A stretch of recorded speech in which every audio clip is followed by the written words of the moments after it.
on to 3.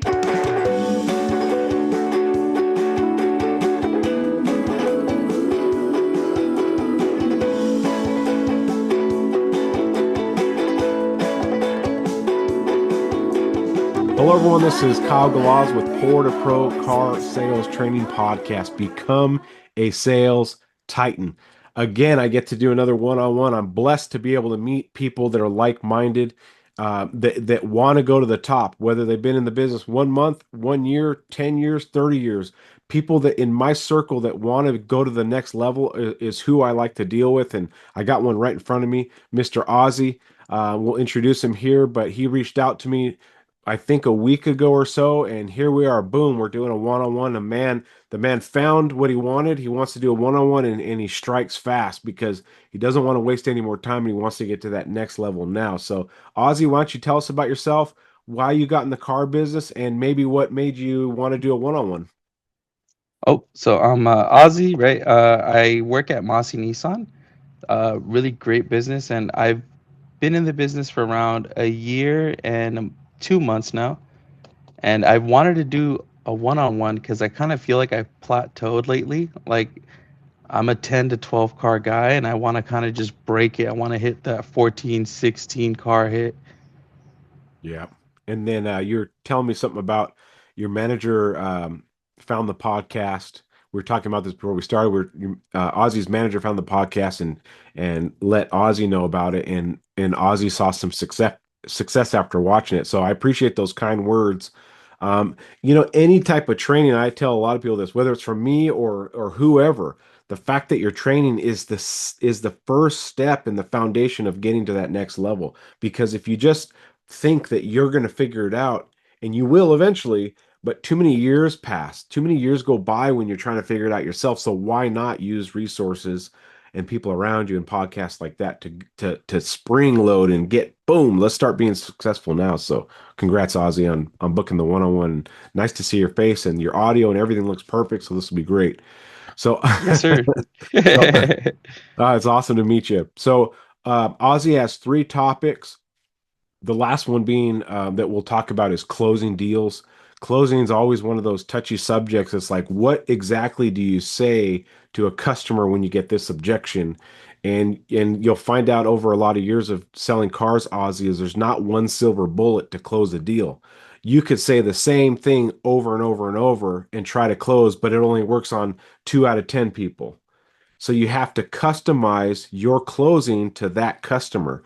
And sometimes you have customers that will say the payment's too high, but you could use 2 different closes to close, that same verbiage. Payment's too high. Well, it's too high for what? So we'll get into that in a little bit. But the first thing you're talking about is the internet scenario. So tell me again what your store did. So my store kind of just took the internet leads away from a majority of the salesmen because they weren't really handling them properly. They weren't sending out pricing with emails or doing a follow-up call, and they'd kind of let them go stagnant for a couple days. And when by the time we got a hold of them, they'd already purchased somewhere else. So every team is assigned like an internet person, and they're allowed to handle internet leads, right? So I'm just trying to bring my numbers up for my team with internet. So that's what my store personally did. Yeah, so you have a store that's purchasing internet leads from these different sources, and Mm-hmm. your managers and owners realize, oh my gosh, there's only a few people in my staff that are on the sales team that are taking them seriously. The rest just want to take ups and do their normal stuff. But it takes the savvier person to realize an internet lead is kind of like an up, but it's the electronic version. And there's some salespeople that don't see the value in the electronic up, right? It's just a digital up. And if you can think of it still as a fresh up and start taking those internet leads more seriously, which sounds like you do, that's why you're on the internet BDC department where you can get those leads that are coming in and take them seriously. Then your store said, nope, screw it. We're not wasting these leads anymore. And it's frustrating for people that aren't getting the leads now because, oh, they only want these guys, but they weren't doing anything with them anyway, unless they were the easy, the low-hanging fruit internet leads. Is this in stock? I'm going to put in my credit. When can I come in and look at it? Okay, that's an internet lead that they can handle. But the internet leads that you can handle, Ozzy, are the ones that are, this is my first stop type thing. Oh, I can't come in till next week. Oh, I'm looking at the Chevy, the this, the that, the this. What's your best price? Can you beat this? It's a lot of those, and those are not the easy fruit to pick. Those are the ones you have to climb the tree, be a little bit dangerous, grab the fruit, and then you can, harvest that sale. So, what is your first response right now look like when you get an internet lead? What do you typically do? Do you have a template that you send out, or do you personalize it? So for the customers that do have emails attached to them, right, I send out a day one quote, right? MSRP with our dealership's discount, any rebates available, and then usually like a deal that has like I want to say $3,000 to $4,000 off, right? Kind of just to get them excited for the car, see if they come in.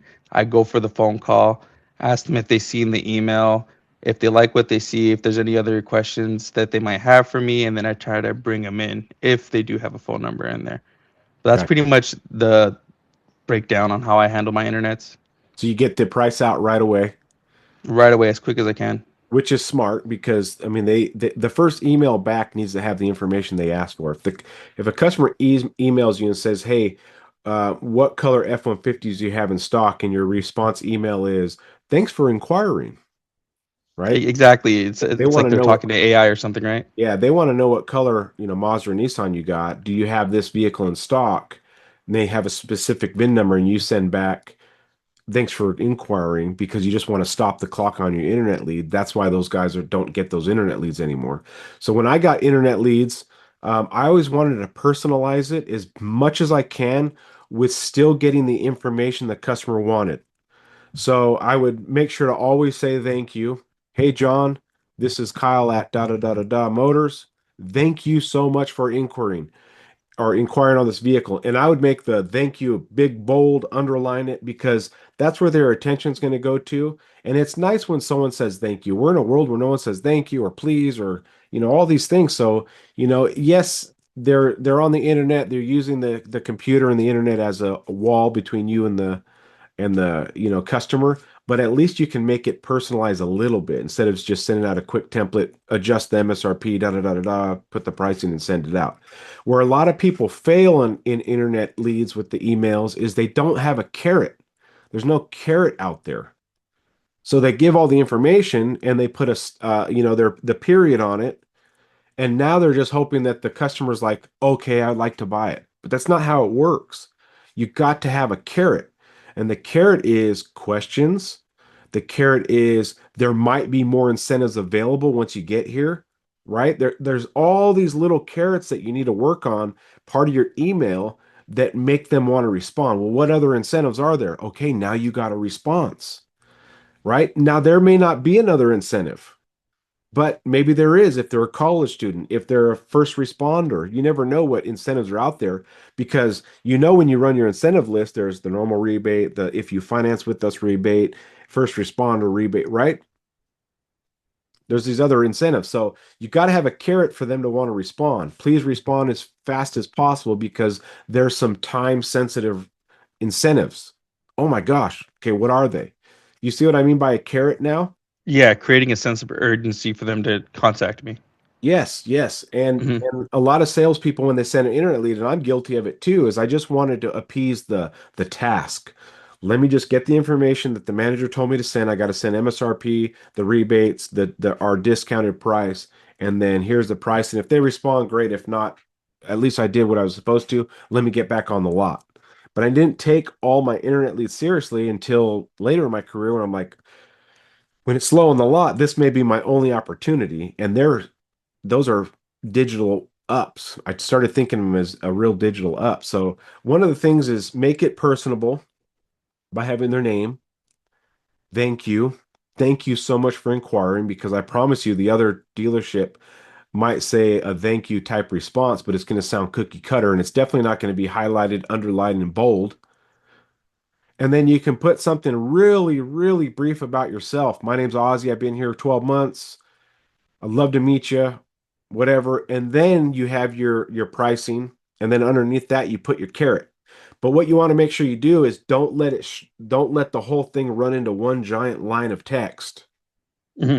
So I would double space every sentence on my internet leads, double space everything, because the attention span of the average American is 8 seconds. So if you have a email that takes 2 minutes to read because you don't have double space, or you know what I mean, it, and you may already be doing that, but their attention span will not read a full email.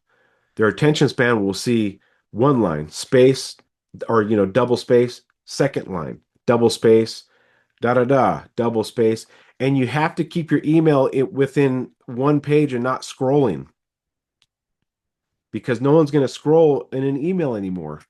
It's like It, the template I'm using right now is a little long, so I'm definitely gonna have to take a look into that. shorten it and Yeah, send yourself that template to your phone email because most people get their emails on their phone. It's rare they're yeah. sitting at a desk and then, oh, let me check this email I got from Ozzy. It's on their phone.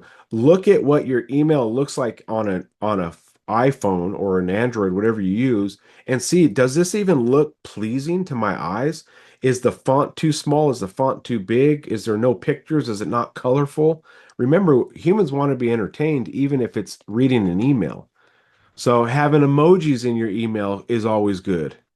The smiley face, the heart, these little things like that. There's a lender that we use that will text us. She's a bank rep, and she always has a green heart after she messages stuff. Always. The reason why she uses a green heart is because the bank's logo is like neon green. And so that is her call sign when she sends a text or she hearts a message or something. It's just always a green heart. So if you can have something like that that's familiar and you send a second email and they see this emoji from the first email, like, oh, that's from Ozzy. That's not from the other 9 dealerships that I messaged. So you almost have like your trademark. Do you have a nickname, Ozzy? That is my nickname. Okay, Ozzy. Okay, so now have something that coincides with Ozzy. Who knows? You put a guitar like Ozzy Osbourne or something that Uh, that makes your email unique to them. Ozzy rocking on a guitar, like make a gif of you playing on a guitar. I don't know, like your hobbies and things like that, but if you can just make it just a squinch personable, have a carrot on it, get the information the customer asks for, and make it personable, your chances of a response email are better, especially when you ask a question in the email like, do you live locally or are you out of town? Right? Little things like that I would put, and I would always get some form of a response. Do you prefer email or would you like a text? I wouldn't go over 3 questions though. It was always 2 to 3 questions. And it was always, are you local or are you out of town? Do you prefer email or text? When's the best time to call you? Don't worry, I'm not going to bug you. Put them in these little things and try to make them laugh. I'm not the sales guy that's going to bug you. Things like that. And then they laugh and then they see your call, program my phone, whatever you got to do. But that first email needs to be more than just a price because gotcha. when It's you, kind of like an introduction to myself, right? Letting me stand out. yeah, and like think about, okay, what made Ozzy reach out to Kyle? That you're technically a digital up for me. What was your first, let's look. Hold on one second. I'm pulling up our thread. Hey, Kyle, I've been listening to your show for quite some time. I'm a salesman at Nissan, averages 10 to 12 cars. Kind of want to break into that 16 range. Just wanted to let you know how much coaching session would be. That is technically an internet lead, right? Yeah, Okay. And I said, "Hey, Ozzy, thanks for reaching out." Huh? I'm preaching what I'm telling you. Thanks for reaching out. I'm trying to make sure you feel that, but that's who I am genuinely. I always say thank you. It's just part of my vocabulary. I'm happy the podcast is helping. The session's only 149. You pick 3 to 4 topics that you want to cover. I'll put together a game plan, just letting you know. I appreciate you reaching out. Sounds good. You already want to buy. How do we process the payment? Like, it's like, yeah, dude. I was a lay down. What can I say, man? Lay down, dude. Full pop. no negotiator, nothing. No, I'm just joking. Nothing, dude. I want Uh, that one. but okay, so Ozzy reached out to me. Let's just break it down. Ozzy reached out to Kyle because you saw value. Yeah, A third party influenced you, your manager, Yes. Okay. So there was already some trust there. You reached out. And in my first email back, even though you can't really double space a whole lot in Instagram message, I kept it fairly short. I gave you the pricing that I talked about. I gave you the value and you said, let's rock and roll. So how can you do the exact same thing that we just did, but for your customer? You thank them, you keep it short and sweet. You tell them, you get to pick three or four topics, but on their side, you would say, hey, there may be other incentives that you qualify for that we can research when you're here. Only takes a few minutes. Just let me know. I appreciate you reaching out. So I gave you all the information. You're going to give your customer all the information. We keep it short and sweet. We make it a little bit personable, and then we send it out. Now, our job later, even though we already did our deal within the first three messages, is what if they ghost you? What does your second email look like now, Ozzy? What do you do? Second email around, or like let's say text message or whatever, I just say, hey, no worries about not making it to so and so. When can you come in? Well, let's say they Just ghost kind you of go on for the the first email. reschedule. Was that? Let's say they completely ghost you. Oh, Like, just like no response whatsoever. yeah, no response on the first email. I mean, your CRM says, hey, you better send a second email. Yeah. What's that It look like? just a casual email saying, haven't heard from you in a while. Has anything changed? Are you still in the market? Is there anything I can assist you with? That's pretty Okay. much my bread and butter right there. Okay. So haven't heard from you in a while. Technically, I haven't heard from you at all. Yeah. And then another thing too that I forgot to mention the first email is your subject line needs to be catchy. Hmm. Don't worry about making it like informative. You just want them to open that sucker. So I would always put don't stop believing in mine. Don't stop believing. And I would do the triple exclamation marks because all I was looking for them to do is open the email. So I you wouldn't even put like, I don't know, 2024 Honda no, or whatever, nothing like that, nothing nothing. correlated. Nothing. That is awesome. I would put don't stop believing. Of course they're going to click it. Like, what the heck is this? And then they see, hey, it's Kyle over at da da da motors, right? I did my thing. Because if you try to put the information of what you're talking about in the subject line, that may stop them right there. Like, Yeah, yeah, just skip it over, I'm go to kind of junk over or looking at something. cars. But if they click the don't stop believing or whatever your tagline that you put, and they see, oh, you know what? Look at that price. Like, oh, shoot, that is a good price. You just never know what in your email is going to catch their eye where they respond. Because step one is they have to click the email to open it, right? Yeah, You have to click it, open it before you can hit reply. So if I can get them to at least open it, I'm one button closer to them hitting reply. I'm one button closer to them hitting my phone number. But if I put a boring tagline in the subject and they don't open it, I'm two clicks away from getting their attention. yeah. So remember, it's all a show. We are showmen as car salespeople. We're the best actors. We're the most paid. We're the highest paid people in the world is salespeople. That's it. Salespeople are the highest paid people in the world. Elon Musk sells rocket services to governments. Elon Musk sells Tesla and electric vehicles to the consumers. Elon Musk is going to be selling robots to. So Elon Musk is an inventor, but really, what is he? Salesman. He's a freaking salesman. He's just a salesman with a 200 IQ. So he can invent it and sell it, right? He's a Yeah, genius. But really, he's a great showman too. So if we can be a showman and put that, remember, okay, I got to get their attention. I have to make them smile. I have to get emotions. Don't stop believing was mine. People would click on it. They would respond. All right, at least I got something out of them. Okay, so moving on to the next email, which is the second email. Haven't heard from you in a while. That you haven't heard from them at all. They're going to be like, I haven't talked to this guy. Who is this guy? What do you mean I mm, haven't talked to them? So you can switch those words up. The second email, you still are trying to get their attention. I hope you didn't miss my first email. That's the email that had all the savings. Something that was now they're scrolling looking for that first email. And then you can say you let them off the hook too. You don't want to make them feel bad. You can say some of my emails do go to spam. I'm sorry if you missed the first email with all the savings. Here's a recap. and you can like copy and paste your email and put it in like a section down below. Call my number because some of the incentives are time sensitive, right? And there are some incentives that we might be able to qualify you when you're here. And then you can say stuff like, we're doing free. Everyone, how many customers have trade-ins for the most part? Tons, man.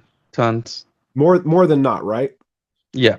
So just assume every internet lead has a trade-in. You can say stuff like, we're doing free appraisals for the next, 36 hours. Whether you buy or not, at least come get it, appraised.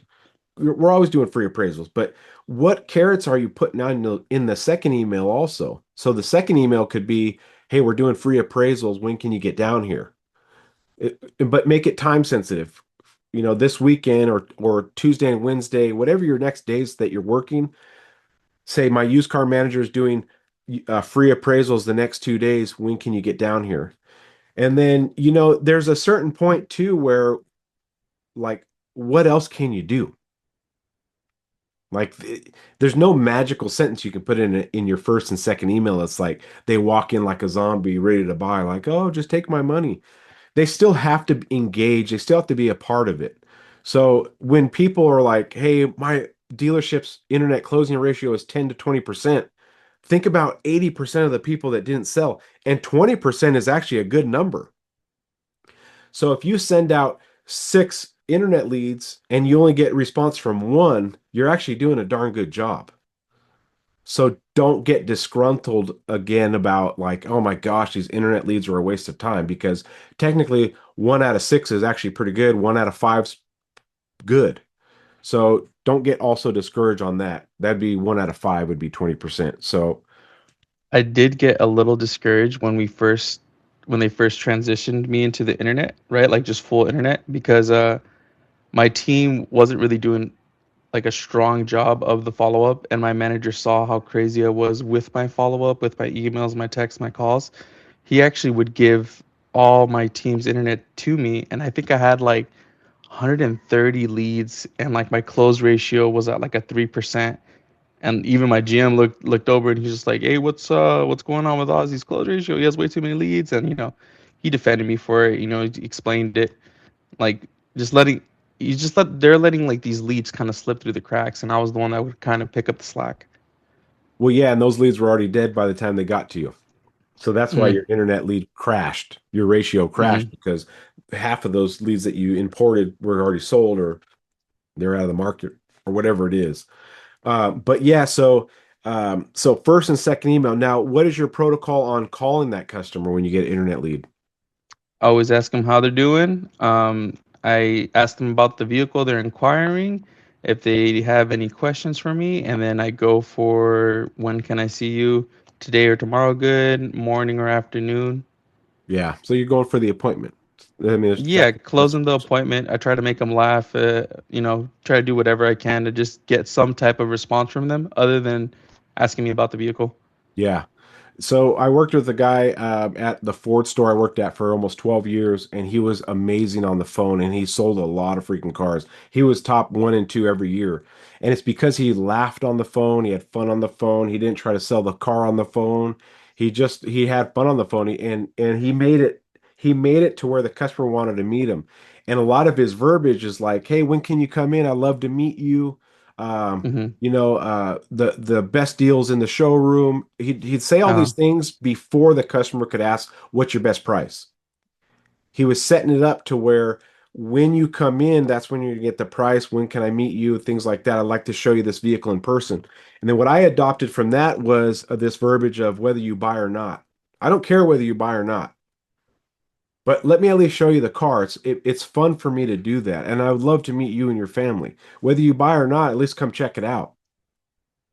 Like in those little verbiages, we're giving the customer that mental loophole of, okay, I'm not dealing with a closer, a hard sale.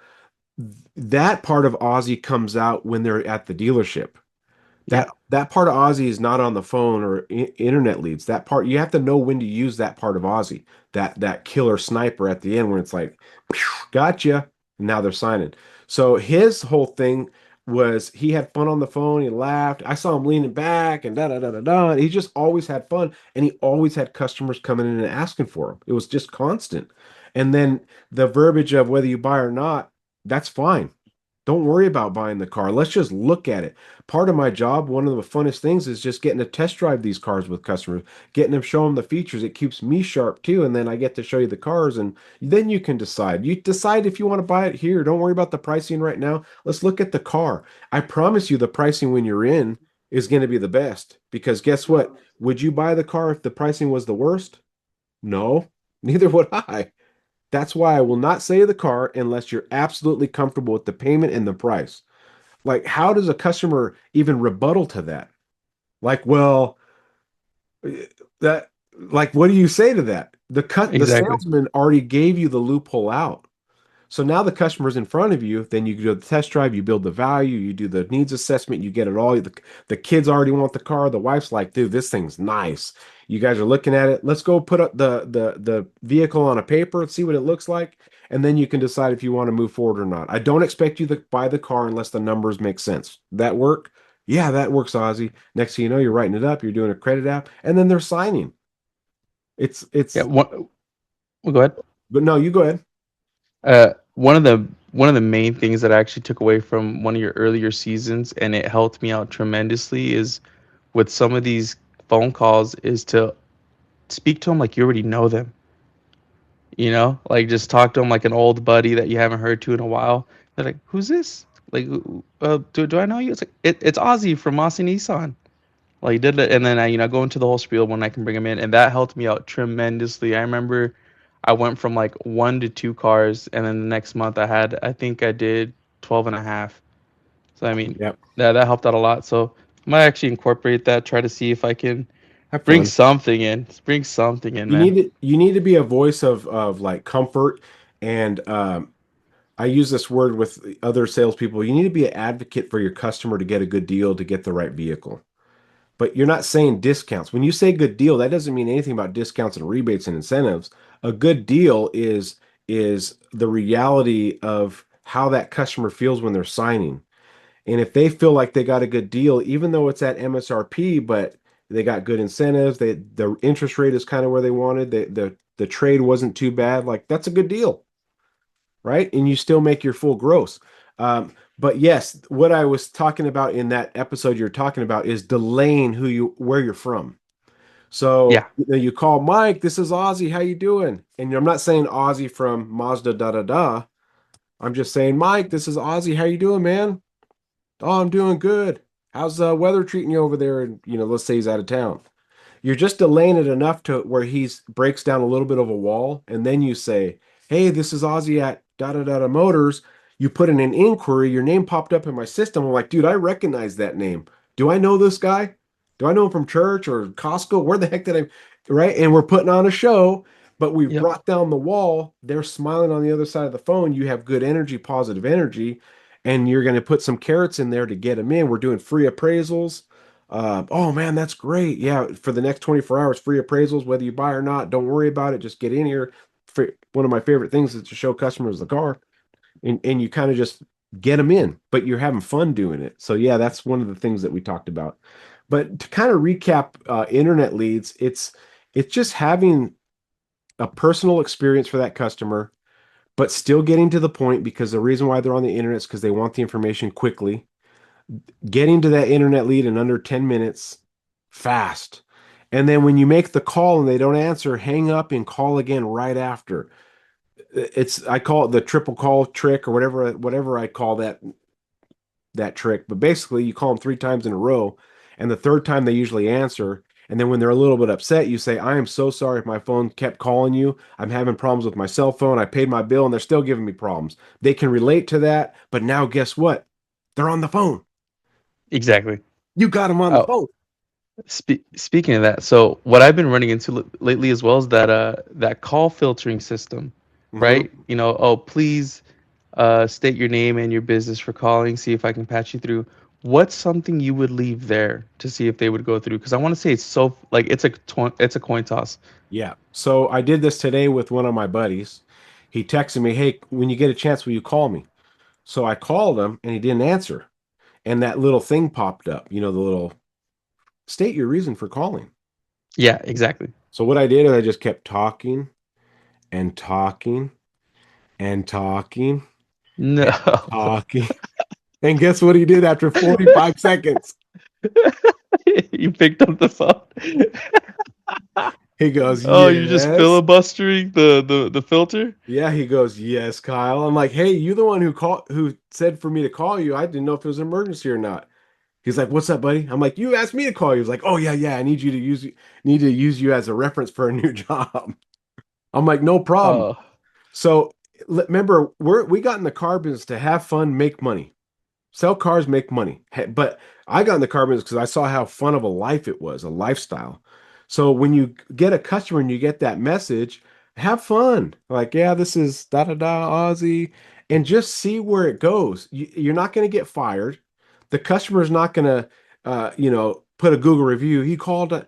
The worst thing that's going to happen is they're going to answer after 40 seconds. But just try it one time and just see what happens.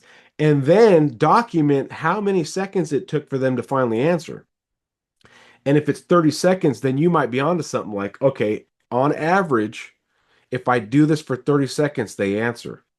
And then when they answer, you can say, I thought I was talking to you for like the first 20 seconds. The iPhone thing did this. I thought I was talking to you. And now they're laughing, and you're already off on the right foot. Like, that thing's awesome. It like blocks calls and you act dumb, like you don't know what it is. Like, I thought I was talking to somebody. I was like, da, da, da, but you weren't responding. Next thing you know, they're laughing. But guess what? Again, you have them on the phone. I mean, why not try it? The problem with a lot of salespeople is they're scared to do the ballsy stuff. But the salespeople that are willing to do it, they're willing to have some fun and get out of their comfort zone, are the ones that are selling all the cars. They don't care about taking the up that walked in an Escalade, and they're a little bit nervous. The guy's got gold on and this and that. He looks like a businessman. They're not scared of that customer. They're not scared of the customer that walks in on rides a bike in. They just help everybody. And those are the guys that sell the 20, 25, 30 cars a month because they're not afraid to get on the phone and talk to the machine for 20 seconds. Finally someone's willing to listen. Oh yeah, see it? Oh yeah. Right. Like, you see how you're laughing? you just start venting on that 30-second thing. My name is Ozzy. My favorite color is green. Why not? What, dude, if I was a customer and a salesman did that, I would answer and be laughing like, dude, you're hilarious. You're hilarious. Like, oh yeah, I saw you put an inquiry on. I got a few time sensitive uh incentives right now, and my manager's doing free appraisals, and whether you buy or not, at least let's put some numbers on your trade, get some real values. Like, then you got a possibility to make a connection, and the connection could make the sale. Yeah. So I guess let's recap and we'll move on. Is have fun with your internet leads, be personable, get back to them, and be persistent. Don't do the one and done. The one and done is not how an internet lead manager performs. He never has a dead file. He's always emailing customers 30, 90 days, 100 days, 180 days. Who the heck cares? It takes 10 seconds to send another email to a guy that you haven't talked to in 6 months. My sister does real estate. She emailed a guy for 2 years, newsletters, little tidbits of this, houses for sale. And around year two, he called her and said, okay, I'm ready to buy a house. You sent me one. That's the one I want. And he paid cash for the house. But she thought he was ghosting. But what he was actually doing is looking at every email she sent. She was his information guide. And when the right house popped up, he bought it and paid cash, like green cash. I don't know how that even works, but it's a lot of cash. But he was some farmer dude, and he's been watching her emails, and he just looked at the emails, never called her until it was time to buy. So when people say, "Oh, 6 months is it's dead," you just never know who you're emailing on the other side. So you just keep being persistent. Okay. The next topic was which one was it? Shopping. Oh yeah, lookers, shoppers. So that's just part of the car business too, is people that want to look and and they should be able to, right? Yeah. Like, what is your favorite hobby right now? My favorite hobby, other than hanging out with my girlfriend, it's probably video games. Okay, so gaming. Do you Yeah, do gaming. Are you PC, console? How do you do it? Yeah, PC. Okay, so before you buy an $80 AAA game, do you just click it and buy it, or do you look at the trailer? You look at the reviews? Like I said, man, I'm a lay down. No, I'm kidding. No, yeah, I look into it a bit. I actually research it a bit before, like while it's in development, and then when it comes out, and then the first couple reviews, and then I go for the buy if I'm interested. Yeah, okay, so in theory, you're kind of a shopper. Exactly. Yeah. Now, video games is a smaller commitment. It's not like a monthly payment or you're putting yourself in debt, but they're still expensive.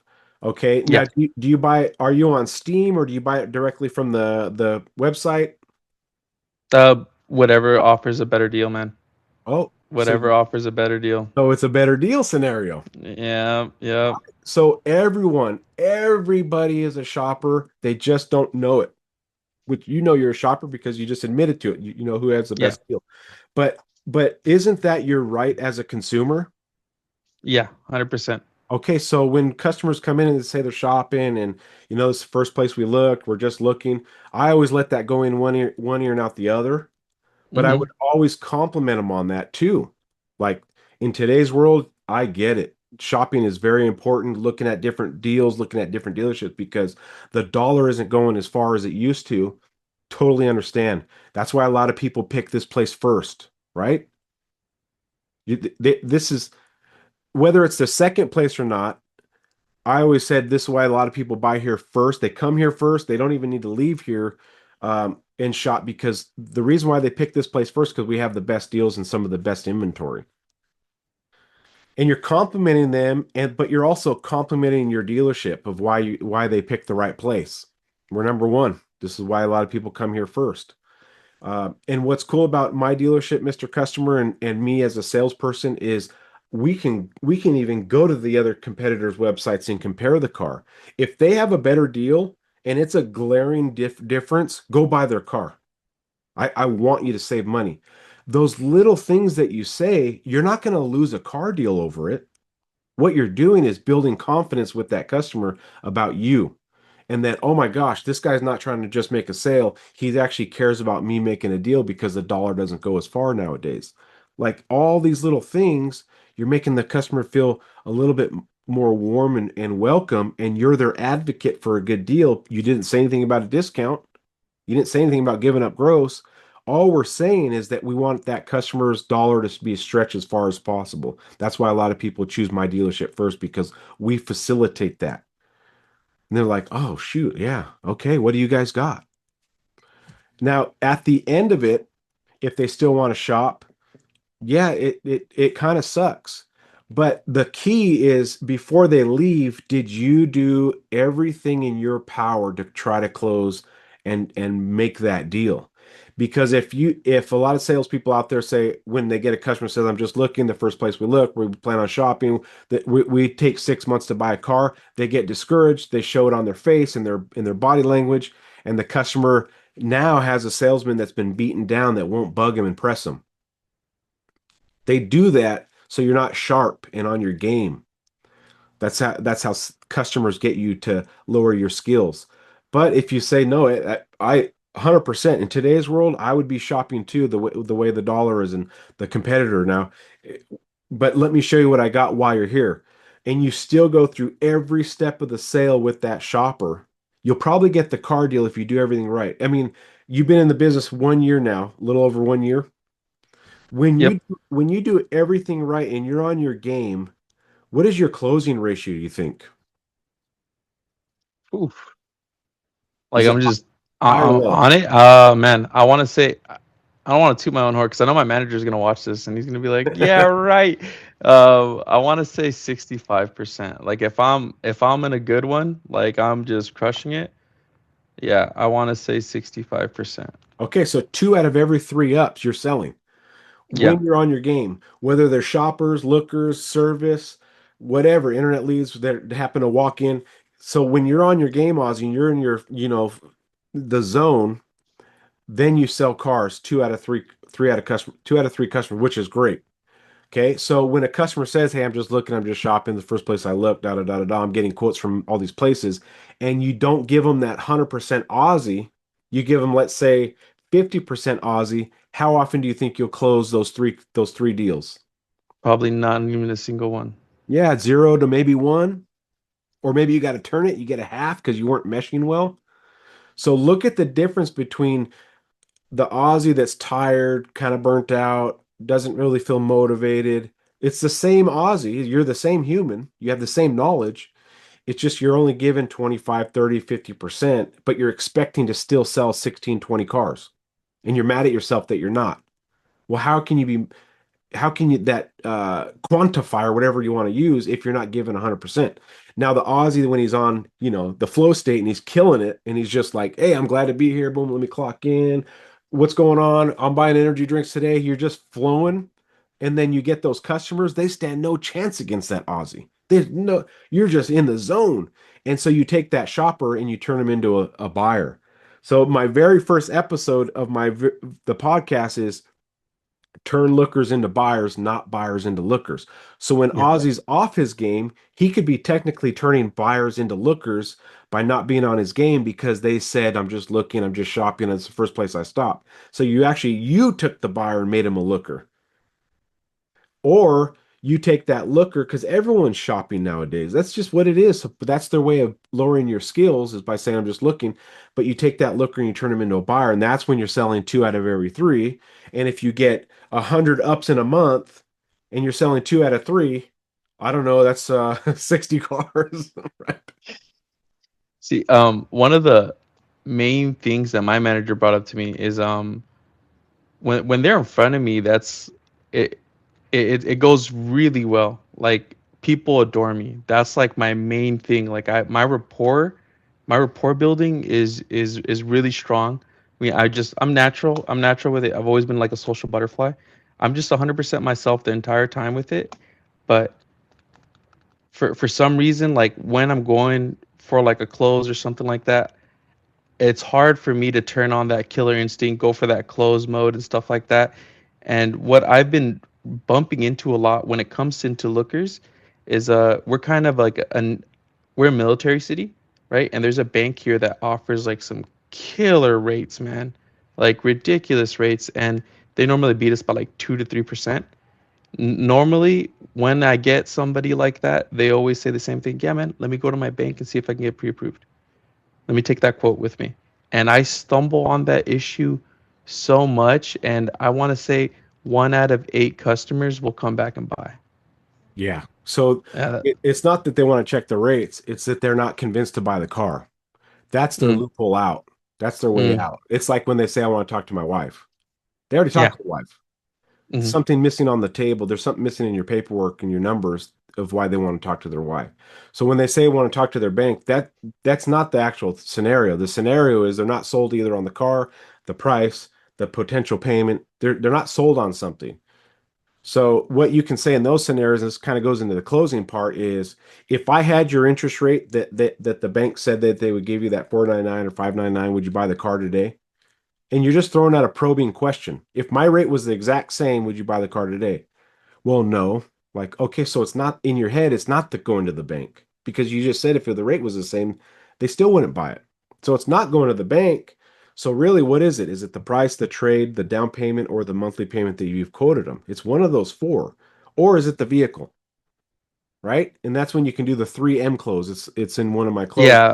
The car. No, is it me, the car, or the money? Right. the money. The payment. Yeah, it's one of the three, but it's always the money, right? Mm, Because if you're personable and friendly and everyone likes you, it's not you.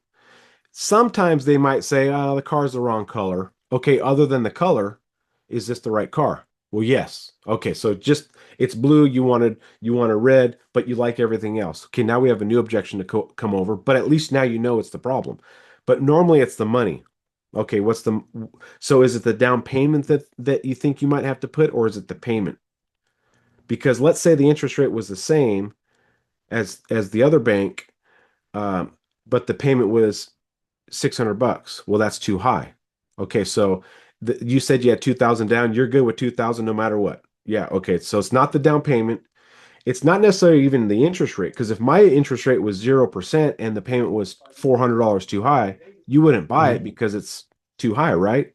Okay, so let's take out the interest rate, let's take out the down payment, and let's focus on the real problem, Mr. Customer. It's the payment. Yes, it's the payment. Okay, at least now you've isolated it. And then when you have these customers that want to insist to leave, remember you have resources at your dealership. Go get that awesome manager that helped with this one-on-one. Go get that awesome manager that told you about the podcast and say, "Hey, this is where I'm at. He likes the truck, he likes me, he's okay with the down payment, but the payment's too high. What are my options?" Okay, and then you Hmm. come back, get the manager involved. There's a deal in there. uh, Now, I was telling another salesman this is if the customer still leaves and you've done everything that they've asked, they like the down payment, they like the interest rate, they like the monthly payment, they like everything, but they still want to think about it. There may be a factor in there that they're not telling you. There may be So, something they're well, not I'm telling sorry. you. What was that?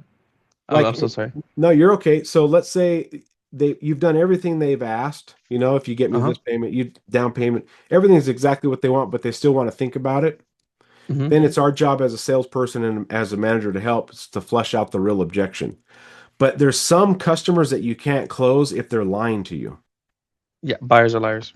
right? If they're truly lying, like let's say they have horrible credit. Let's say they do have a trade they're $20,000 flipped in. They're not telling you that.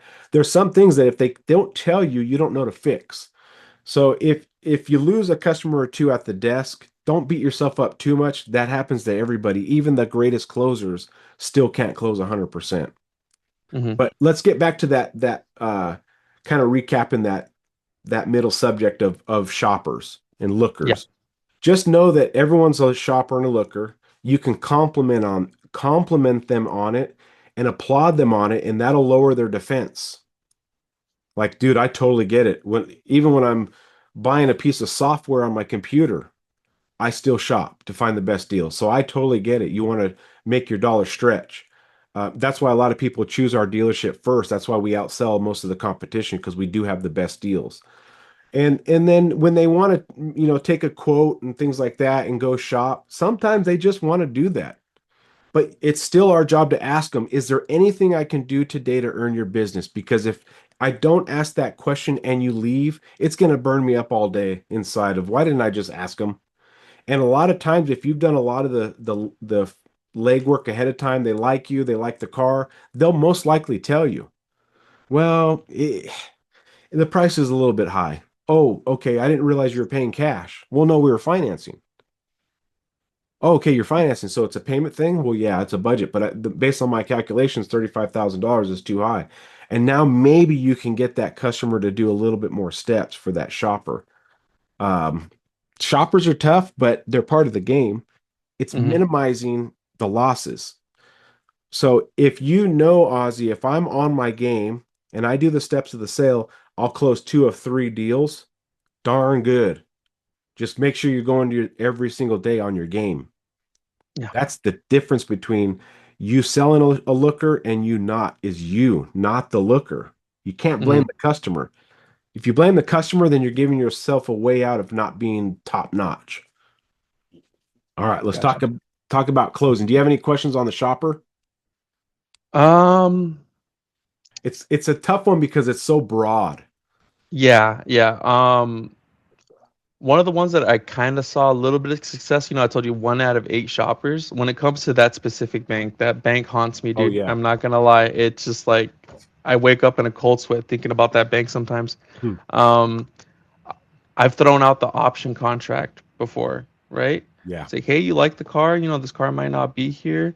Would you be open to doing an option contract? We type it all up. You go to the bank, you bring us back the check. Da, da, da, da.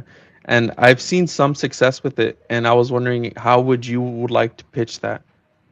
So what I would say is if you go to your bank, you may get a better interest rate, but you're going to miss out on money. They're like, how so? I go, because if you finance with us, there's most likely some more incentives that I can give you. So you're going to get a little bit better rate, but lose out on money.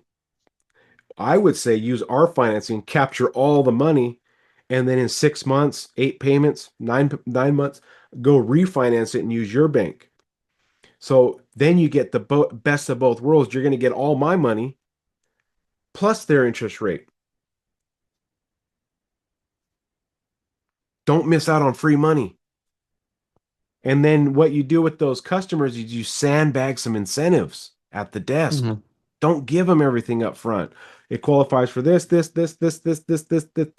you know that's a bane of your existence, that bank, and people bring it up to leave, sandbag the rebates. Say, okay, here's your out the door, da da da da da, but only put $500 in rebates. And they're going to say, okay, we want to talk about, I think we're going to take this and go to my bank. And you already know that's just a way out. You can say, well, why?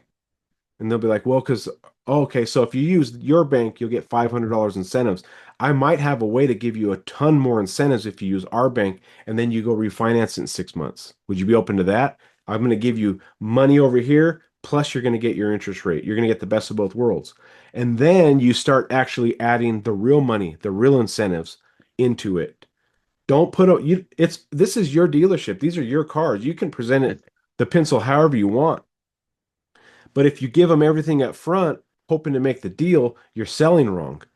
That's Hmm. the, oh my gosh, I hope they hope to think the deal's good, as opposed to being strategic. You got to play chess when they're playing checkers type mentality. And I would do that with my Alfa Romeo customers. Alfa Romeo customers have lots of money. Yeah. They were, and the Maserati customer, they call them empty nesters. Empty nesters. Their kids are moved out. They still Oh, have okay. they haven't retired yet. They're in their 50s, 60s. They haven't retired yet. They have a disposable income, but they still want a good deal. And I knew with these empty nesters, when I saw a little bit of gray, the way I have to close them is I need to build value so high, and then I need to sandbag all the incentives to when they start negotiating.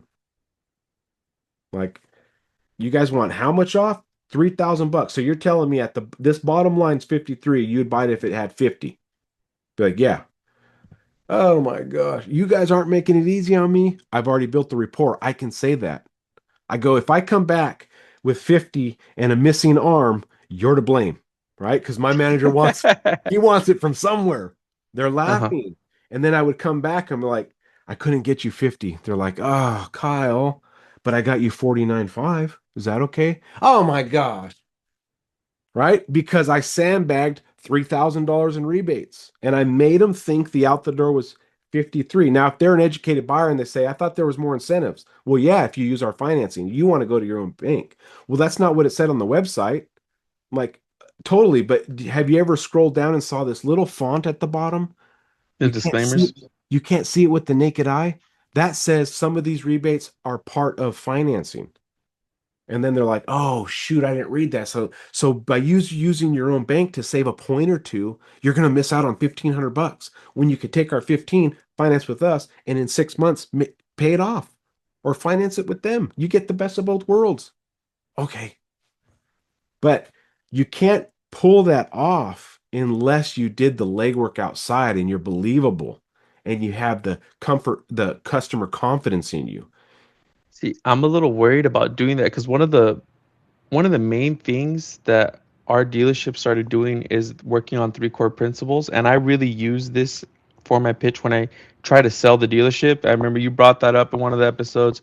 Sell the dealership, this is our house. We're the pros here, right? They're coming to our Yeah. house, and it's transparency, trust, and respect.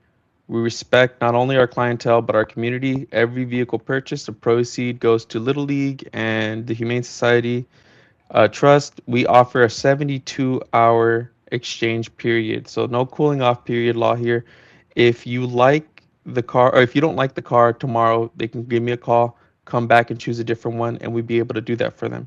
And the last one, transparency, we offer our best pricing up front. And I let them know that we always have our vehicles either at or below, slightly below market value. So I'm Okay. afraid if I kind of dive that in, trying to sandbag it, they'll call me out. I thought you guys were full of transparency. I thought this was transparency. Da, da, da, da. Yeah, but the manufacturer incentives is not has nothing to do with discount. Now you can Mm. approach it however you want, but you what that saying is what you're referencing is the price of the vehicle being discounted. So you guys don't start at MSRP, is that what I'm hearing? Yeah, yeah. A lot. My GM likes to actually put the pricing of the cars on the windshield with the rebates already on them. Okay, so knowing that you have a little bit different of a challenge, But do those rebates show, Nissan financing extra rebates? Nothing, nothing. It just says pricing, boom, big bold letters, or 3,500 off, 2,500 off, and with, big old price on it. Okay, so in theory, he, your dealership is kind of doing what I'm already saying, and they're sandbagging the incentives for financing, right? Yep. So in theory, he's not being completely transparent. They're still sandbagging some rebates. Maybe, Eh, Paquito? poquito, poquito, muy poquito. Well, it's just a different approach to that. So, Hmm. so you can still customize it how you want, but you can still use that verbiage if you use our financing, right? Yeah, There, if there, user, I actually wrote that one down because that's beautiful. yeah, there may be other incentives that you can get. And Uh-huh. then you take those incentives, use our financing today, get to drive off with the best possible deal. You said you wanted the best possible deal, and then go refinance it with your bank. And that might close more than one of eight of those car deals. That might Yeah. close three of eight, and that's a success with dealing with that type of bank, that type of customer. Because it is a Hmm. challenge when these credit unions have their super deals, and you're trying to promote, Nissan financing or whoever does the thing. The Hmm. only thing that you have at that point is those extra rebates. I'm guessing there's extra rebates if you use their financing for the most part. No, no. Yeah, well, the two big ones for our heavy hitters for like the Rogue Frontier would be 60 months 0%, or you can choose the special financing, which is 3,500 off Rogue or 3,500 off Frontier. You can't get both. You can't get the 0% and the rebate. But yeah. Okay, so you what's cool about that is you can give them an A and B. At Yep. least you can give them an A and B to work with. And then the X factor is when they talk about that credit union. The credit union Yeah. can't beat 0% though. No, they can't. And No, and they can't. that's But usually with a car like that, that's when the payments kind of get a little up there. yeah, but I would still use that 0% as leverage over their credit union. Like Yeah. the credit union over the next 60 months is going to make $5,000 off you by using them, even at their good rate. Whereas we don't make any money. There's no financing. So essentially, this $25,000 car with your credit union is now 30,200 because of the interest, right? And Yep. you're talking about getting the best possible deal. If you use our financing at 0%, you're getting the car for 25,320. Your credit union is going to charge you 31,000 for the same car. Which one is the better deal to you? Oh man, your deal. So you could go to bat with like that. And the reason why I was talking about incentives if you finance is because when I worked at Ford, if you use Ford Motor Credit's financing, there was another 500,000, sometimes 1,500 bucks. And so that's a close I would use against the credit unions is use our financing, wait 6 months, pay it off, and you get the best of both worlds. But if you guys do all your rebates up front, you work at your dealership, you know your dealership better than I do. Go with their process and procedure because they're the owners. They obviously know how to be successful. But Yep. try to be smart of how you present those pencils to battle those credit unions. And that 0% is probably your best way to do it. Even though the payment's high because it's shorter term, Uh-huh. it's maybe high to me and you because it's like, oh my gosh, $650 payment on a Rogue. But if we think that, then we can possibly put that on the customer, and then the customer thinks it's high. Whereas you could Yeah. say, man, you're getting it for 0% and the payment 650. That's an amazing deal. And then you can you can put that on them. That's an amazing deal. And then they may say, okay, let's sign for it. Something like that. But I think we're good on the looker part, unless you have another question on that. When it comes to the looker part, yeah, I think we're good on that, man. I actually got a lot of good tools. I can't wait to go over it with my manager. Just remember the biggest thing about lookers is it's you. You got to be able to perform at the highest level. And when you get a customer that's just shopping, just looking, you can convert them with your pizzazz and your friendliness and your warm heart and People love Mr. Ozzy. Convert them. Just make it a point to convert that person and be laser focused. And when they finally are deciding at your desk, we're going to go think about it, grab your manager. Grab that awesome manager that is willing to put in the time and effort into you and say, "Hey, I got him so close. I just need you to come out here." What's crazy about that is that manager that is going to come help you might say the exact words you said, but now the deal's closed. You're like, Mm, "I just said that." Like what? But because there's a power in a manager, that just that title. So technically you did say the right things. It just took someone else to say that thing. So you actually closed it, but your voice had to come out of another person. mm. If that makes sense. No, no, I got you. I got you. We like to say that sometimes it takes a different face. Yes, yes. Sometimes a different. Not every customer is for you. Yep. And then the last topic you had was closing deals. So the biggest thing, the biggest lesson I learned with closing deals is you have to do everything leading up to that point, because where salespeople think they're gonna close deals is at the desk. It's actually the last place you want to try to close a deal is at the desk, because that is where there's no vehicle in sight, the ether is wearing off, they're not as excited as they were on the test drive, and now you're trying to close them. The close technically should have happened on the lot with them saying, "I want this car." Like, if you get them so hyped up, they love you, they love the dealership, they love the car, the test drive was amazing. That is where the magic should happen. There we go. That's where that magic should happen. And then when you get to the desk, it should be just processing the deal. But what are some things that happen at the desk for you S- that stump you, or it's uncomfortable? Sometimes I have trouble with the app, right? Customers come in saying, "Hey, don't want to run credit, just want to get, the quote," kind of like still the shopper, right? Another one, sometimes I just fall apart when it comes to the pricing. Some of the vehicle pricing, customers expect, they can do like 5 to 6K off a car. Um, One of the big ones that I like to use, as long as your offer is within reason. It's another quote from you. We like to deal in hundreds, not thousands, right? Me just trying to protect gross.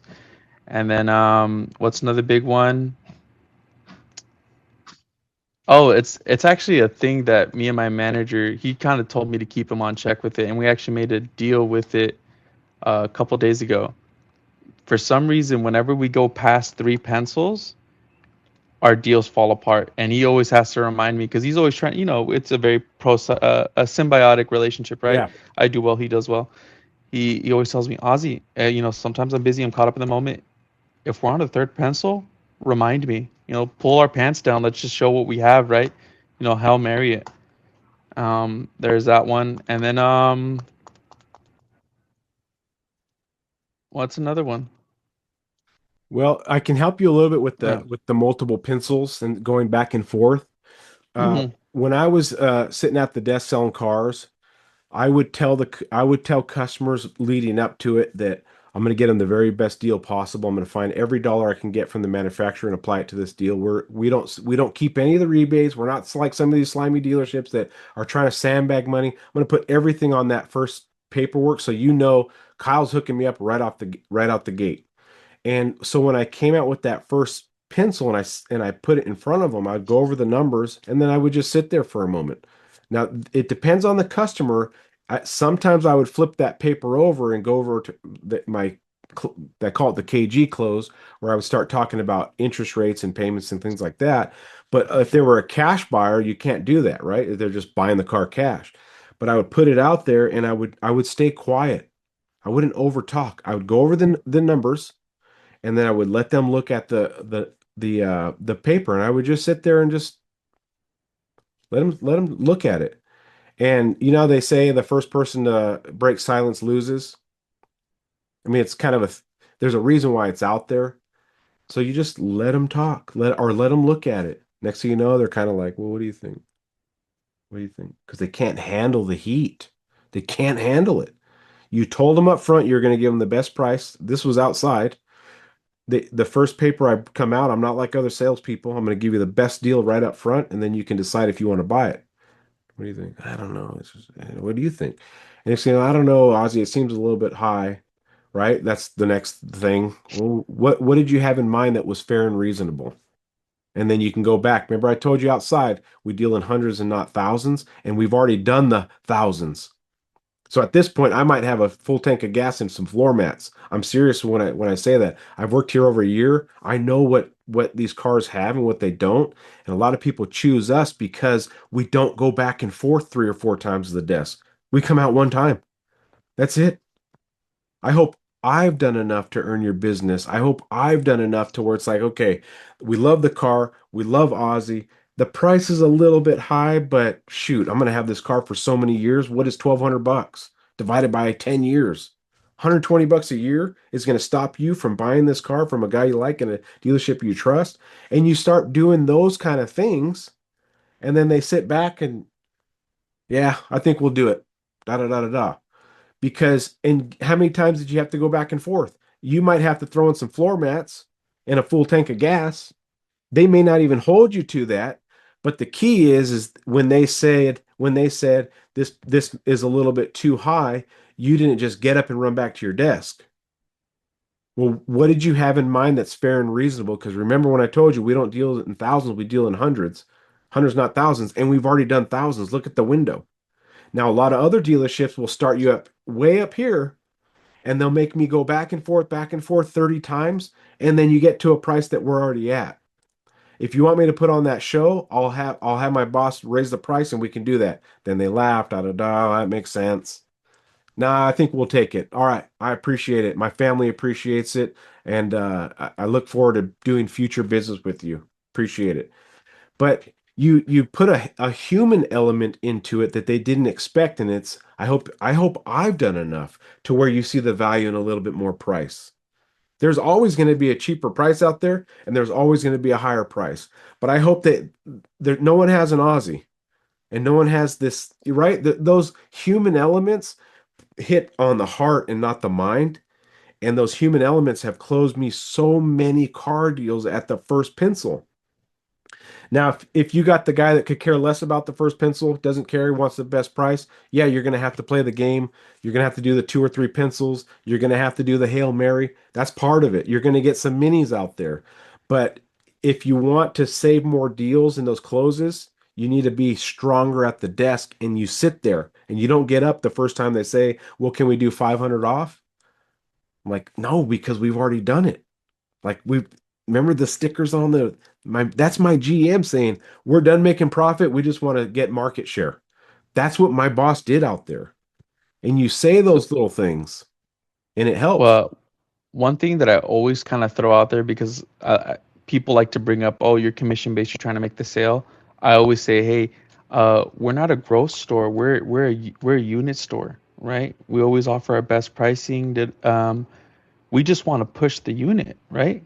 Like I'm not selling like a big old you know, half to a full ton pickup truck where if I sell one, I'm laughing at the bank. I'm just trying to make the unit so I can hit my commission. That's how we're paid. I like to bring that up to kind of see if it works out, kind of see if it lower defenses. I just want to see what you thought about that. Yeah, so you can say what I would say is don't say gross because customers don't want that they don't know what that means. Okay. They have no idea. They think when you say gross like throw up gross. Yeah. So what I would say is um, we are a volume-based store. We just sell a lot of vehicles. We outsell the competition. Okay. That's why a lot of people come here first. Where our dealership actually makes the money is not on the sale, it's the after sales. They hope you buy, weather techs. They hope you do your services here, your oil changes, your warranty work. They hope that is where our dealership actually makes the money.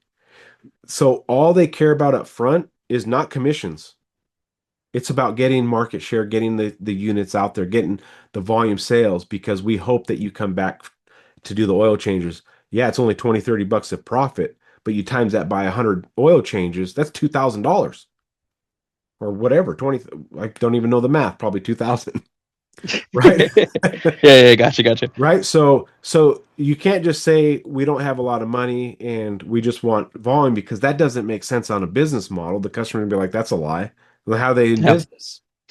You have Mhm. to give them a reason why. We make zero money up front.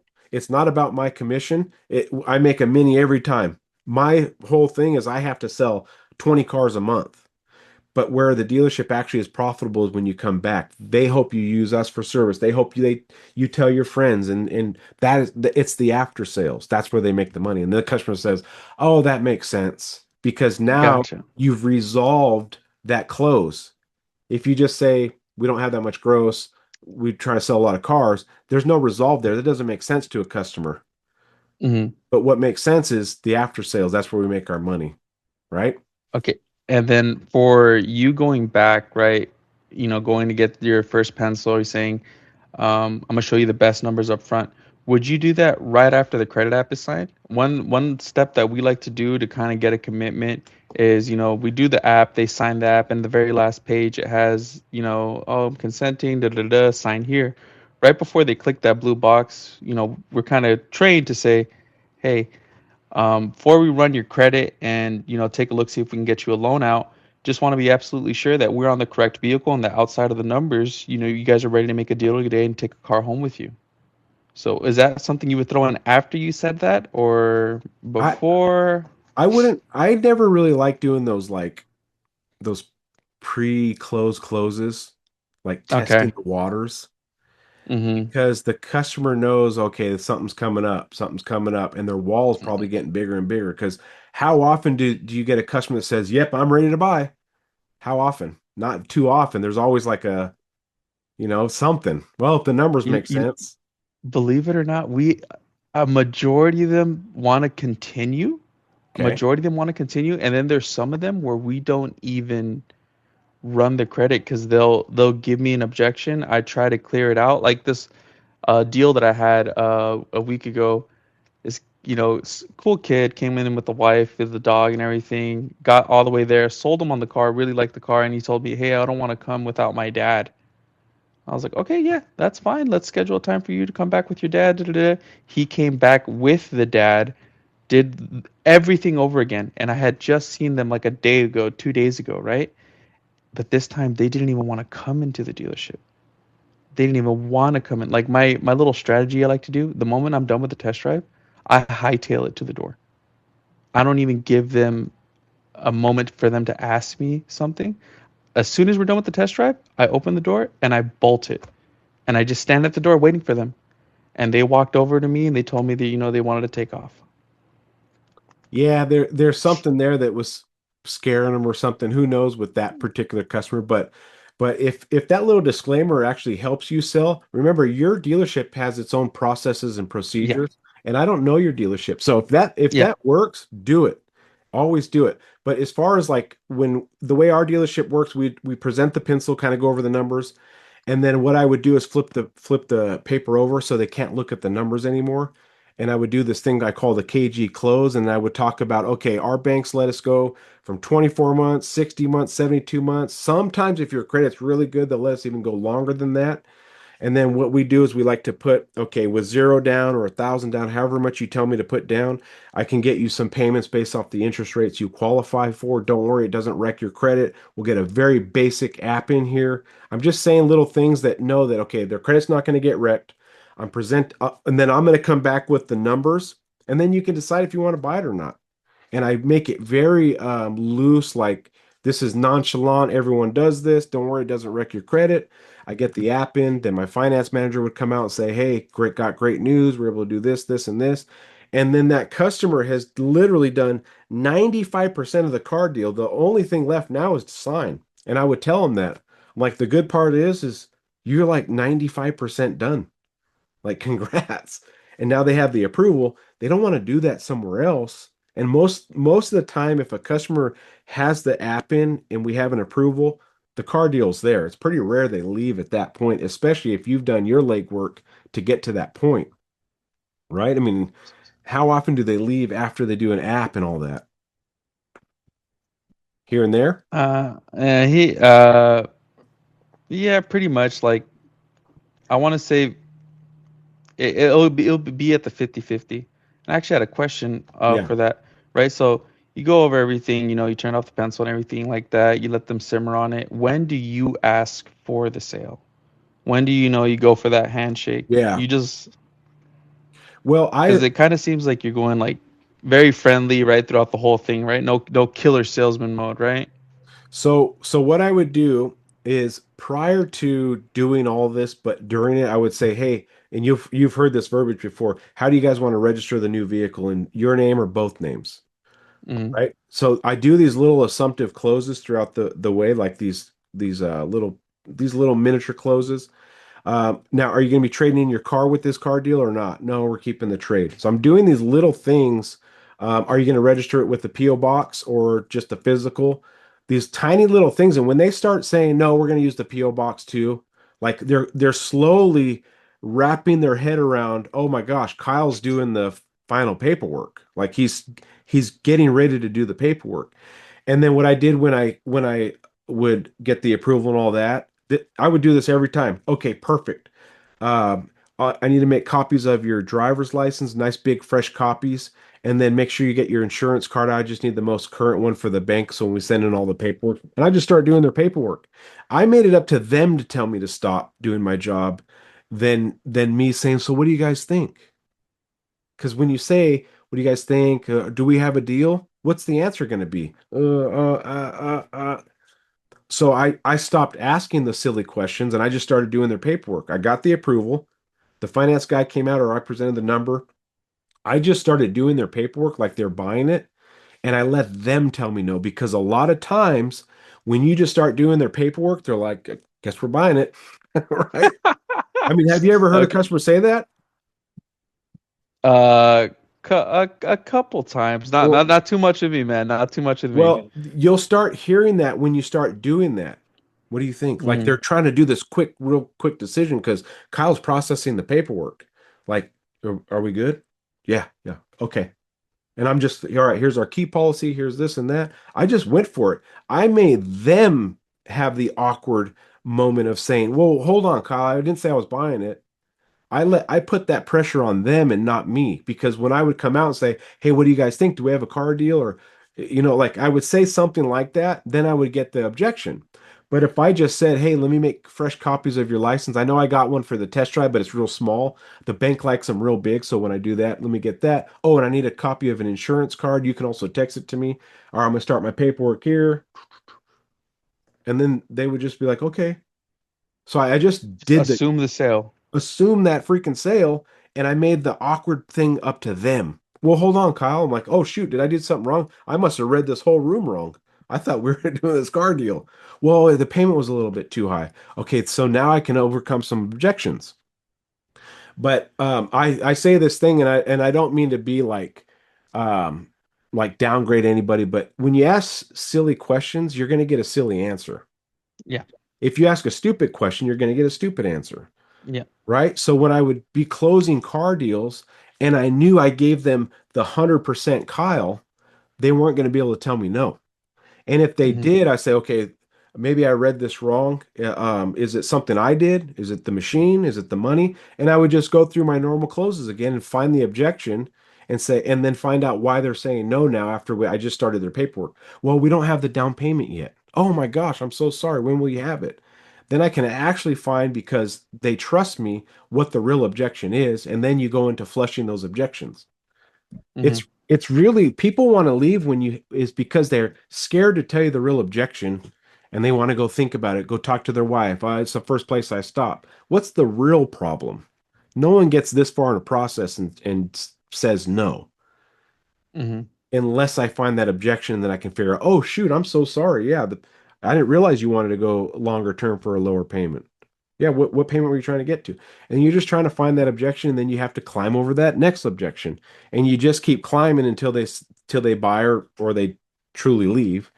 And if they're thinking about leaving, that's when you get management involved and say, "Hey, I thought I had a car deal. Everything was going good until your manager comes out and says, 'Hey, what's the problem?' Well, we were trying to be at 600 and you're at 625." Your manager can step in and say, "Oh, shoot.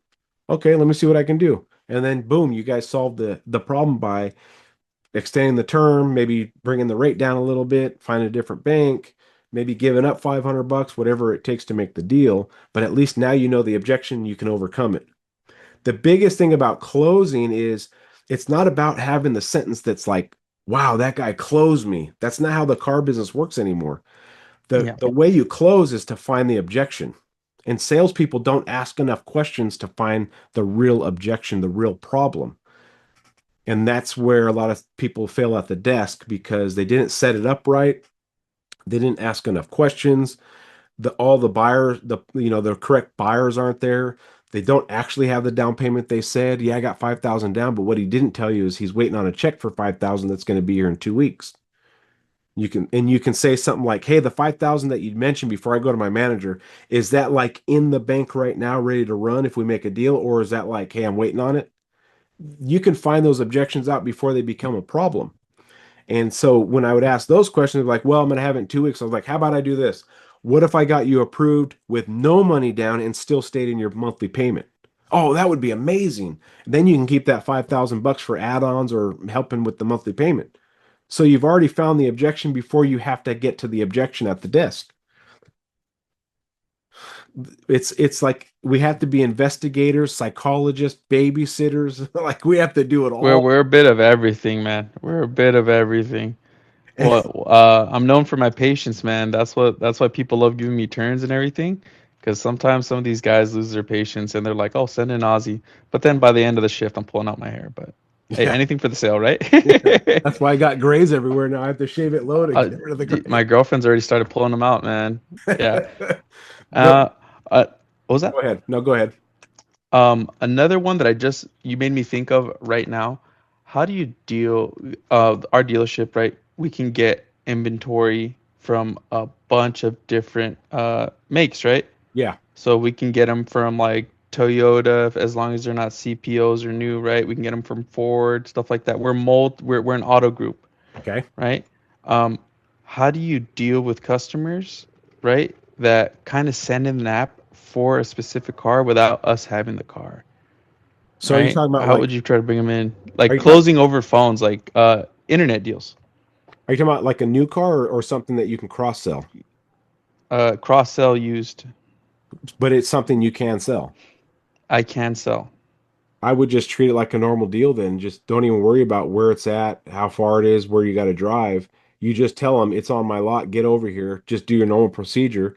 And if you have an appointment, are you able to pull that car over? Do you have to go to that location? It's a huge process to kind of get that car.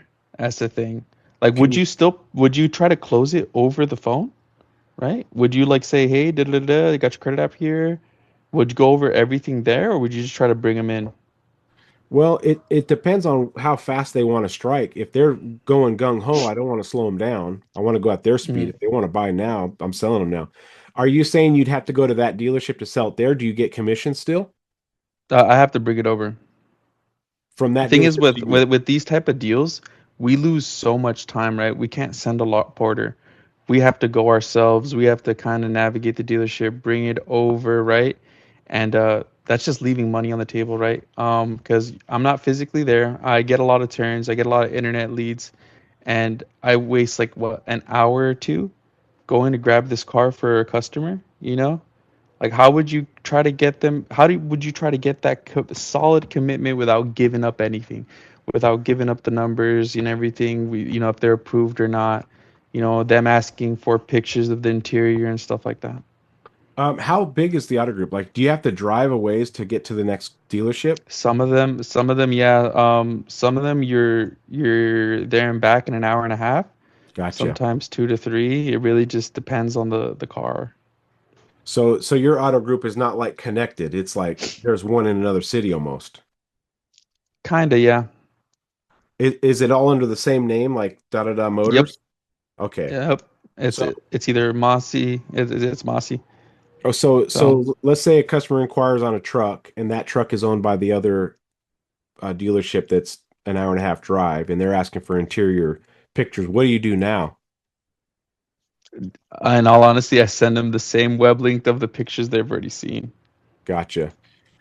So are you saying it's really not worth doing all that stuff for that particular deal?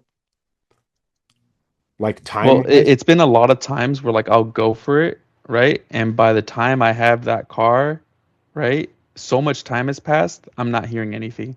And there's been Gotcha. some instances where uh the salesman from that dealership will get a hold of that lead, and then I see that salesman come to my lot with the customer to pick up the car.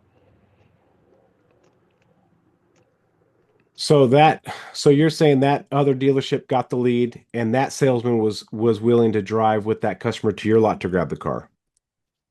So there are some deals to be made from these satellite stores. Mm-hmm. Uh, but what you're saying is it's so time consuming you get ghosted a lot. Mm-hmm. Yeah, that is difficult. I worked with a store that had two stores where we'd have to, move cars around, but they weren't 3 hours away. They were 30 minutes to get a vehicle over. So that's a tough one. Is there anyone that's real successful at it at your dealership right now? It's kind of hit or miss. Like we get like I sold a 2025 Sienna, a Sienna like that, right? But I actually went with the guy. I actually went with the guy and brought him over and stuff like that. But lately we're dealing with this new website, right? Where we're allowed to send quotes with like the best numbers that we can offer, right? And that's been getting a lot of foot traffic, right? But I've been stumbling upon that issue a lot, right? Because they'll throw in an app and they're like, "Let me see the car, let me see the numbers, da da da da," and I'm just trying to get them in. I'm trying to sell the Right. appointment, and they're just still stuck on the numbers, right? It's like Yeah, the deal's all over the phone. that's tough. I mean, you work in a car deal over the phone, especially for an out of towner, it's literally just the numbers because they're not going to drive an hour into town if you don't have the numbers right. But as far as getting the vehicle there, I mean, if you're trying to hit the top tier numbers, sometimes you got to do the sucky stuff of driving and getting a car or driving with the customer and going to that dealership and realizing that a car deal today, even though it may take 4 hours, is still better than nothing. If you have to go, but I would say I would try to get the customer. Oh, sorry, I think I slid that over. Can you still see me? Yes, sir. Okay, hold on. There we go. I guess I'm having a trouble understanding what the problem is. The problem is the car's way over here. You have a customer that wants to buy it. Why can't we just agree to the numbers here and then just get the car brought over? I feel like a lot of the times, right? I just get shopped. I get shopped or I can't close them over the phone, right? I'm not able to build enough rapport. I'm not able to get it's all transactional, right? Can, It's all solely about the numbers. can you treat And that I like, feel like a majority of the time, if I give them up, right, I the ball is always in their in my court, right? I have everything to lose while they have nothing. right? So the struggle is they want to work all the numbers, get this deal done, and you don't even have the car at your dealership. Uh-huh. Yeah.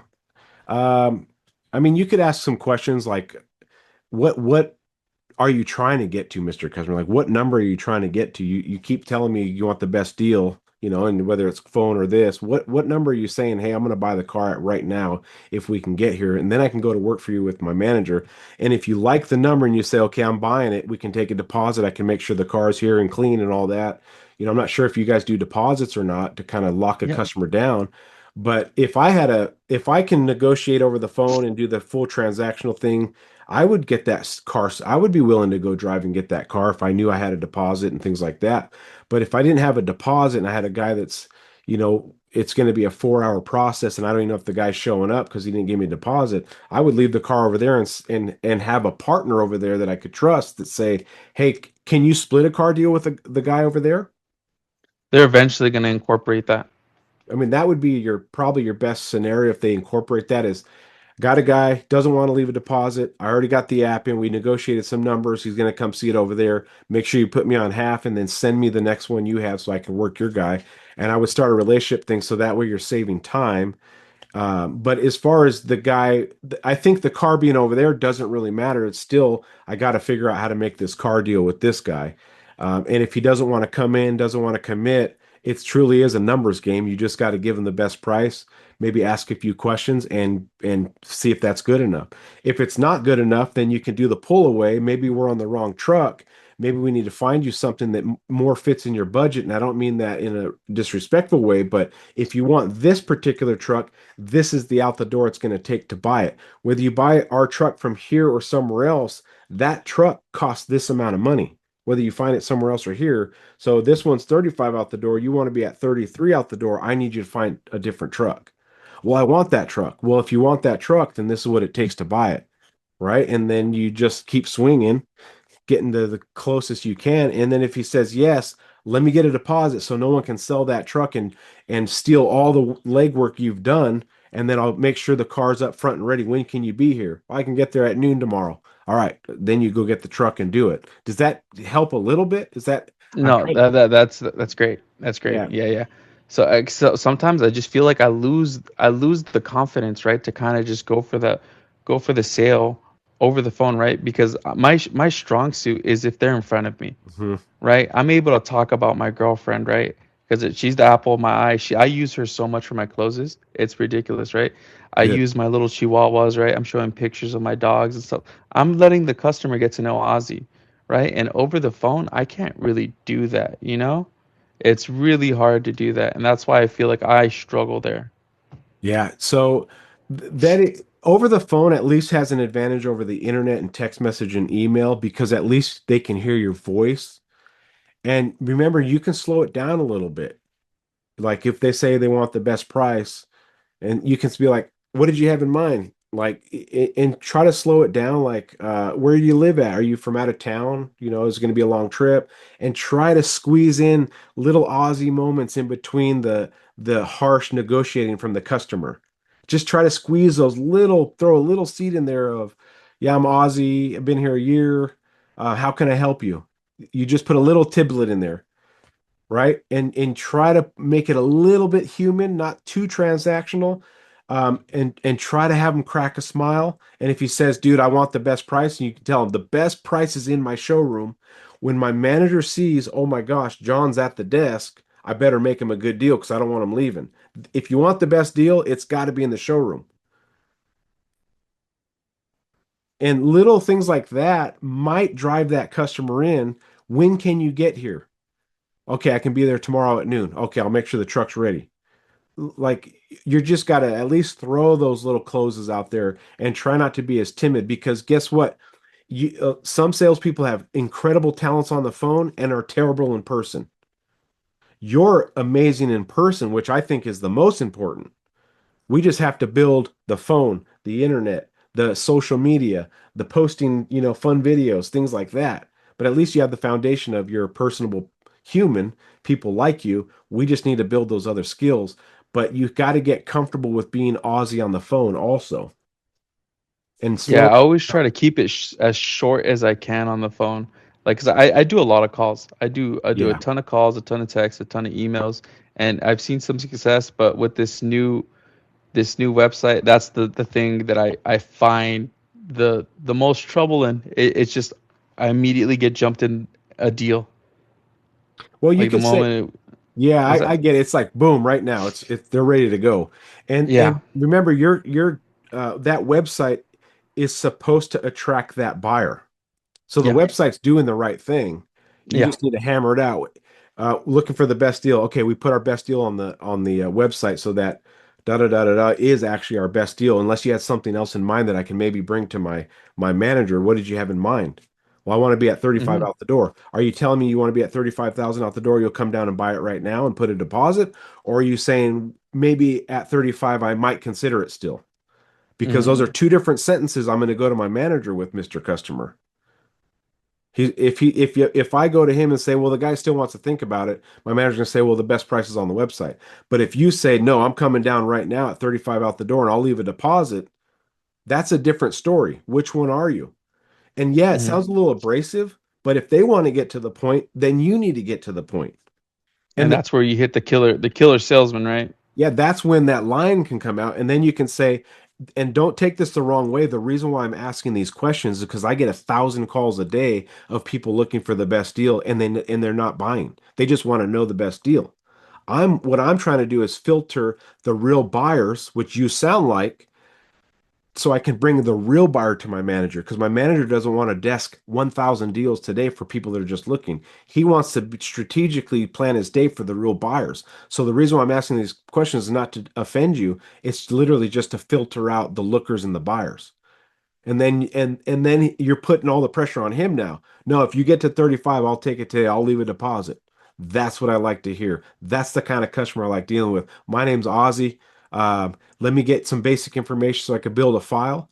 I'm going to go talk to my manager, but I'm going to call you back in a few minutes. So if you see an unknown number, make sure you answer it because I don't want to get ghosted, right? And you're like, this, and now he's like, I'm dealing with the right guy. He may not like the verbiages, but he is going to be direct. You're going to be direct. Sometimes you got to match the customer's energy.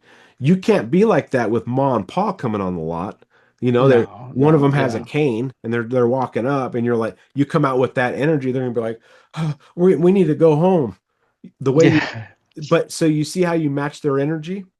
No. With the mom and pa, you're like, how you guys doing? You want to use the restrooms or get some coffee or water before we look at cars? Yeah, we need to use the restroom. Follow me. My name's Ozzy. You match their energy, they buy from you. You match that guy's energy, he'll probably buy from you. You sound like a guy who probably runs a business and you want things done quick. That's how I am. Let me get the deposit, da da da da da. And he might respect you for that because you match the energy. I mean, Mr. Customer, do you want to waste time? No. Then let's make a deal. And that might be the exact words that type of buyer needs to hear. And then if you got Ma and Pa on the phone, you can customize it to Ma and Pa. Well, Yeah. the best price we do put on the website, but if you come in, that's actually our best deal. So when can you come in? Oh, I can Mhm. come in tomorrow. Perfect. Would you? A line that I like to use, but again, very hit or miss, is your leverage is your presence. When can I see you? It's beautiful. It's beautiful. That's beautiful. But Okay. also break it down because some people remember who we're dealing with, the general public. Yeah. Your leverage, they're like, what? So you got to still understand that they may not understand exactly what you said. Hmm. That's why I say when you're in the showroom is when you'll get the best deal. The best deal is in the showroom. And then you paint this picture because when my manager sees that I have a customer at my desk, he knows, oh my gosh, I better get the best deal because I don't want that customer to leave. You kind of paint a scenario because guess what? My manager also has a boss. He's called the owner. And if the owner sees a customer at the desk leave, everyone's in trouble. But if my owner sees a customer at the desk and all the customer wanted was the best deal, my boss is going to step in and be like, "We're making that deal. When can you get here?" And those little verbiages work. They because that you painted a picture like, I guess that makes sense. Like, yeah, it makes sense. You painted a scenario, you put the customer in it, and now they want to set an appointment. It's like, oh, that makes sense. And then you have the transactional guy on the website. You got to be transactional. You got to match his energy. You can't use those other closes like, well, if we get your credit, da da da da da. It all goes out. You got to match the guy's energy because that's what he wants. You might be dealing with a CEO of a construction company. You don't want to mess around. But if you can match his energy and call him out on it, are we getting the out the door price just because you want to shop? Because that means a lot to my manager. We work 1,000 deals a day, right? Or he does 1,000 quotes a week. So little things like that. Do you have any other questions? Like, man, my room got hot all of a sudden. The sun, Yeah, the it's been beaming. sun's, oh my gosh, it's like 900 Uh, degrees on the wall. you know what, man? I'm just enjoying our talk, dude. I'm not gonna lie. Isn't it I'm kind of awesome? drawing a blank. I'm trying to draw in a blank, and I know my manager's gonna kill me. He's like, "Why did you bring this up?" And I'll be like, "Ow, chill." Well, Um, let's give a shout out to your manager. Call out his name again. his name's Al. Al, okay. Thank you, Al, for finding the podcast and helping Ozzy find the podcast. Because I've heard I get hate on the internet. Obviously, everyone gets hate when they post stuff on the internet, and people say, "Oh, that's not a good close." Da da da da da. What do you mean it's not a good close? I've been doing these closes for 24 years. I've been doing these verbiages. It may not be a good close for you. Your verbiage, the way you talk, it may not work, and that's okay. So what Ozzy needs to do is listen to this podcast over and over and over and over and take what Kyle says and make it the Ozzy version. Because you ever notice when you try to say like a script that someone else wrote, you're like, I don't talk like that. That doesn't make sense.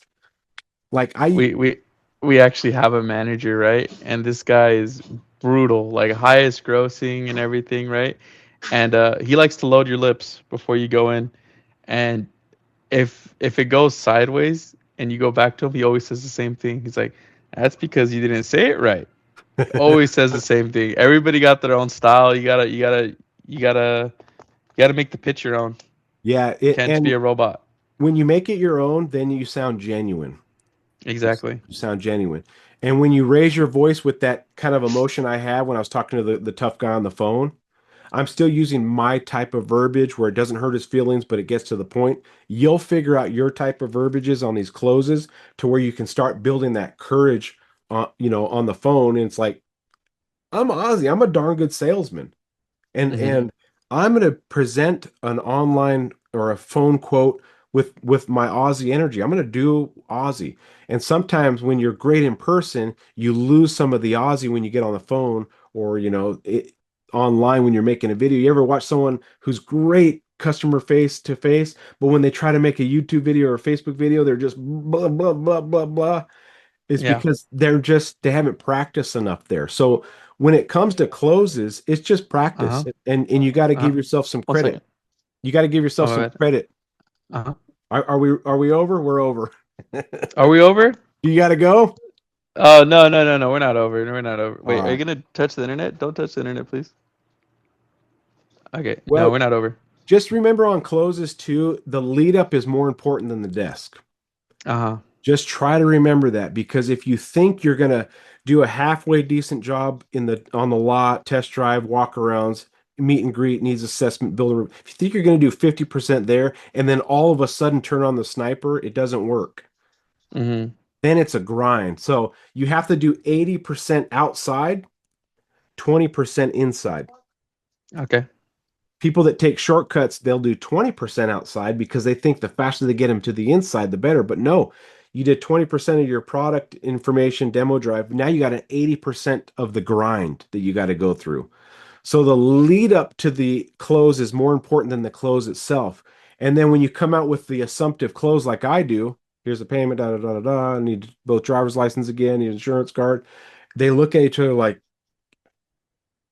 I think you're Yeah. lying. It happens more often than not because now Uh-huh. the pressure's on them to tell you no versus you asking for the sale. You just start doing it. Yep. All right. Let me make a copy of that. Da, da, da, da, da. And now the pressure's on them and they can't handle the pressure like we can handle the pressure. Uh-huh. The general public can't Gotcha. handle the pressure.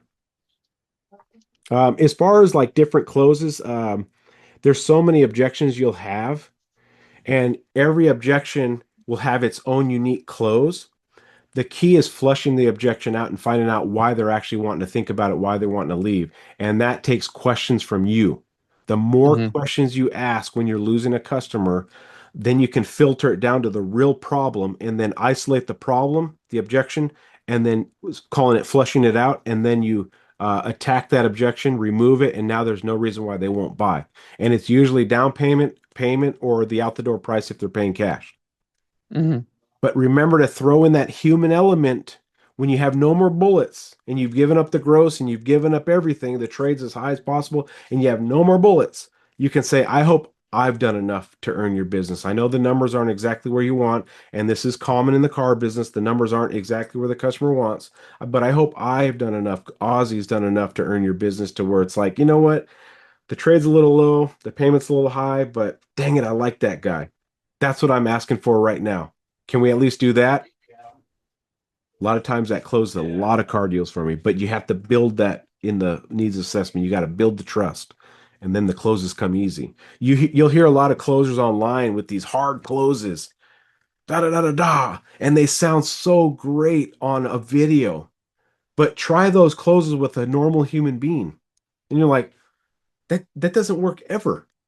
Like what are you talking about? It's too technical and loud and powerful and it may work for one particular type of customer, but the human element and being genuine will close more deals than the hard close. So, have you listened to season 2 yet, or have you listened to all of them? I think I got up to three. I Okay. got up to three. Yeah, man. So season two is all the closes. You can Uh-huh. always refer to those for the different closes. But really, what you'll find out in the whole season two and really all the episodes is building that relationship. We are in the people business that happen to sell cars. Salespeople think we're in the car business that are selling people. We got to sell the customer. No, dude, you're in the people business. You got to sell yourself, sell the relationship, and then the car deal is much easier. Gotcha. I'm gonna revisit season two a little bit harder. Hey, Kyle, you have been great, man. You are awesome, dude. Well, I Appreciate the appreciate you. time. Tell Al I said hi. I will. I will. I'll tell him, man. Thank you so All much, right, man. I bud. appreciate it. Hopefully next time we talk, I'm like at 16, 18 cars an average. You will be. Just remember, go into the dealership with one purpose and one purpose only, to sell cars, not to make friends, not to goof around, not to have three lunches. You're there to sell cars and focus on the customer and become obsessed with the business, and you'll sell 16. That's easy. The tough numbers is 20 to 30. That's when you Hmm. really got to dial in, but you'll get to 16 in the next couple months. Just apply what you learn and go there for one reason only. You're a sniper and you're there to sell cars. All right, boss? Gotcha. Kyle, thank you so much, man. All right. Message me anytime. I appreciate it. All right, take it easy. Thank you.